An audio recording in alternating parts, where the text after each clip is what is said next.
Hello friends, मी गुंजन स्वाद bye गुंजनमध्ये तुमचे मनापासून स्वागत आहे। चला तर मग आज आपण बनवूया कांदे पोहे। मी इथे पोहे छान निवडून घेतलेले आहेत, सोक करून घेतले आहे। त्यामध्ये आता मी टाकते आहे 1 चमचा मीठ, 1 चमचा साखर आणि 1 लिंबू पिळून घेते आहे त्यामध्ये।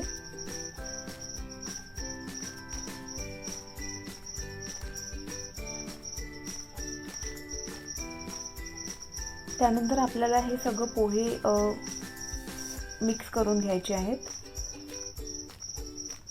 त्यामुळे पूर्ण पोह्यांना साखर, मीठ आणि लिंबू, जे आपण लिंबूचा रस टाकला आहे तो पूर्णपणे त्याला लागायला पाहिजे। आता मी याला 10 मिनिटं ठेवते आहे। तोपर्यंत आपण आपला कांदे पोह्याची तयारी करूया। इथे मी एक मीडियम साईजचा बटाटा घेतला आहे, 2 मीडियम साईजचे कांदे घेतले आहे, थोडेफार शेंगदाणे, 3 ते 4 हिरव्या मिरच्या आणि कढीपत्ता।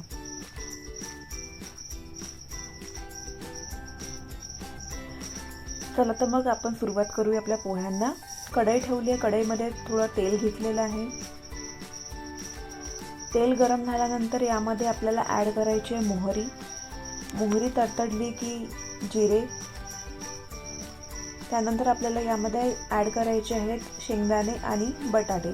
शेंगदाणे आणि बटाटे मी यासाठी आधी टाकते आहे की ते पूर्ण शिजायला हवं।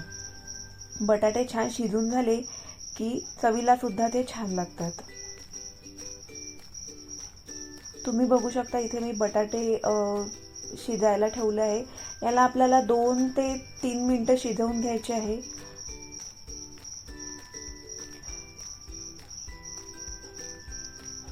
आपले बटाटे शिजून झाले आहे। यानंतर यामध्ये आपल्याला टाकायचा आहे कांदा, हिरव्या मिरच्या आणि कढीपत्त्याची पाने। बघा, पोह्याला जो आहे तो आपल्याला कांदा लागतो, तो एकदम आपल्याला ब्राऊन करून नाही घ्यायचा आहे। तो आपल्याला कांदा फक्त मीडियम फ्लेमवर 2 ते 3 मिनिट शिजवून घ्यायचा आहे। आणि कांदे पोहे म्हटलं की आपल्याला कांदे हे जास्त लागतीलच।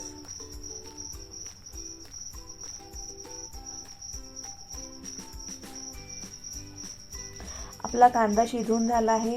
त्यामध्ये आपल्याला टाकायचे आता अर्धा चमचा हळद। हळद टाकल्यानंतर हळद छान मिक्स करून घ्यायची आहे। ती पूर्ण कांदे, बटाटे, हिरव्या मिरच्या, कढीपत्ता या सगळ्याला ती हळद मिक्स झाली पाहिजे।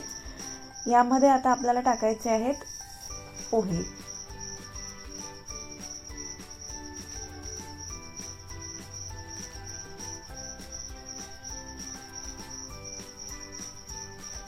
पोहे टाकून झाल्यानंतर आपल्याला जो आपण जे ॲड केलेले बटाटे, कांदे, हा सर्व जो मसाला आहे पोह्यांचा, तो पूर्ण पोह्यांना लागायला हवा। पोहे छान असे मिक्स करून घ्यायचे आहेत।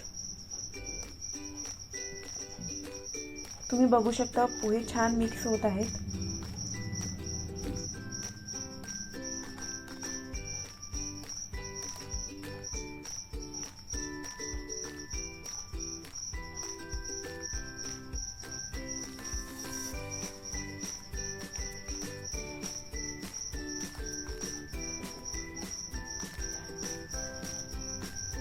पोहे छान मिक्स करून झाल्यानंतर आपल्याला थोडं 5 ते 7 मिनिट याला एक वाफ येऊ द्यायची आहे।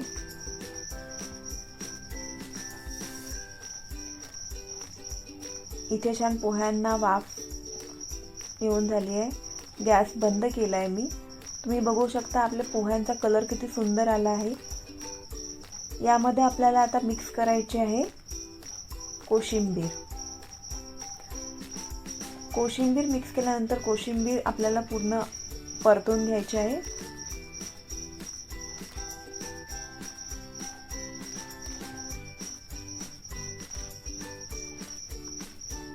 तुम्ही बघू शकता आपले पोहे किती छान दिसत आहेत। आपले पोहे रेडी झालेले आहेत। यामध्ये थोडं गार्निशिंगसाठी तुम्ही नारळाचा कीस टाकू शकता। तुमच्याकडे शेव असेल शेव, किंवा कुणाला फरसाणसोबत खायला आवडत असेल तर फरसाण मिक्स करायचं आहे. माझ्याकडे फरसाण होतं त्यामुळे मी फरसाण टाकते. चला तर मग आपले पोहे रेडी आहेत. व्हिडिओ आवडला असेल तर चॅनलला लाईक करा, शेअर करा, सबस्क्राईब करा. थँक्यू.